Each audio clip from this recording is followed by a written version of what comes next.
আজকের recipe chicken geyser liver কারি। গুড়িয়াস কুকবুকে সকলকে স্বাগত জানাই। প্রথমেই কড়াই গরম করে তাতে সর্ষের তেল দিয়ে দিলাম। এবার আমি সিদ্ধ করে রাখা আলুগুলোকে ভালো করে ভেজে নেব। ভাজার সময় দিয়ে দেব পরিমাণ মতো নুন আর হলুদের গুঁড়ো। আমাদের রেসিপিগুলো ভালো লাগলে লাইক করো, কমেন্ট করে জানিও কেমন লাগলো।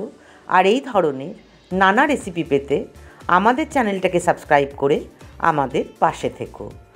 ভাজা হয়ে যাওয়ার পর আলুগুলো আমি তুলে রাখলাম তেল থেকে। এবার ওই তেলেই তেজপাতা ফোড়ন দিয়ে দিলাম।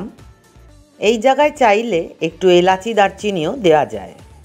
এই গরম তেলেই দিয়ে দেব বেশ কিছুটা চিনি।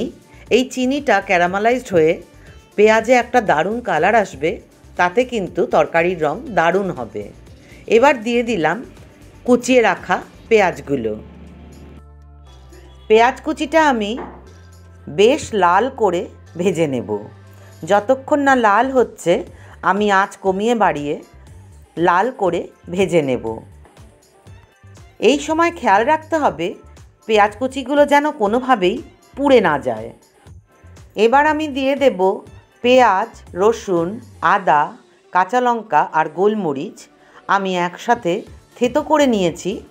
সেই থেতো করে রাখা মশলাটা আমি দিয়ে দেব। তোমরা চাইলে এটা বেটেও দিতে পারো, তবে থেতো করে দিলে কিন্তু ঝোলটা দেখতে এবং খেতে বেশি ভালো লাগে বলেই আমার মনে হয়। এবার ওই মশলাটা দিয়ে ভালো করে কষিয়ে নিয়ে দিয়ে দেব পরিমাণ মতো হলুদ আর লঙ্কার গুঁড়ো। আমি কাশ্মীরি লাল লঙ্কাও দিলাম। দিয়ে সামান্য জল দিয়ে ভালো করে আবার কষাবো। এবার দিয়ে দেব টমেটো কুচি। আমি দুটো টমেটো দিয়েছি। এবার দিয়ে দেব সামান্য নুন। দিয়ে আমি টমেটোটাকে নরম হওয়া অবধি ভেজে নেব। নুন দিয়ে টমেটো ভাজলে তাড়াতাড়ি টমেটো নরম হয়ে যাবে।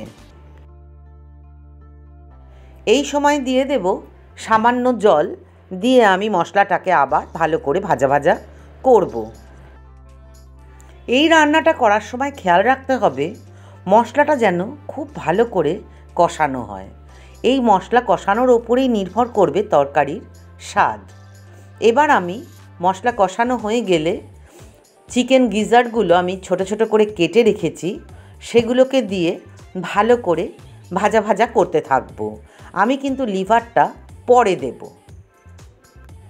হাই ফ্লেমে খুব ভালো করে ভাজা ভাজা করে নিতে হবে এই চিকেন গিজার্ডগুলো। তারপরে আমি লিভারটাকে অ্যাড করব। লিভারটা তো নরম হয়, তাই পরে দেব। ভালো করে ভাজা হয়ে গেলে এবার দিয়ে দেব চিকেন লিভারটা। এটাও আমি ধুয়ে কেটে রেখেছি। এবার দিয়ে এখানেও আমি উনুনের আঁচ কিন্তু কমাবো না, হাই ফ্লেমে ভালো করে ভাজা ভাজা করে নেব।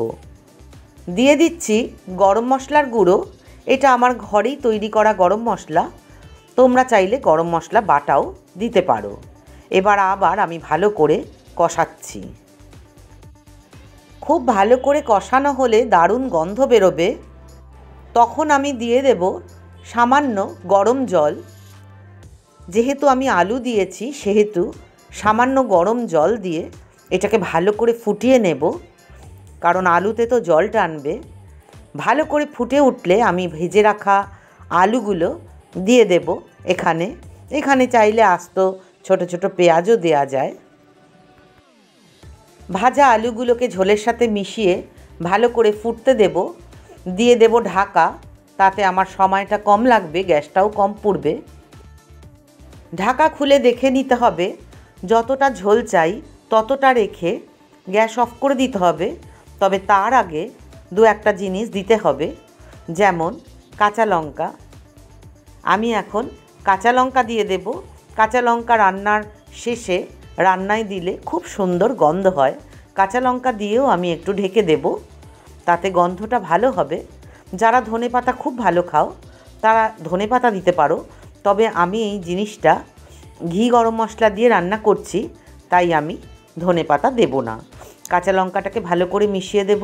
গরম গরম ভাত, রুটি, পরোটা, লুচি সব কিছুর সাথে এটা কিন্তু খেতে ভালোই লাগে।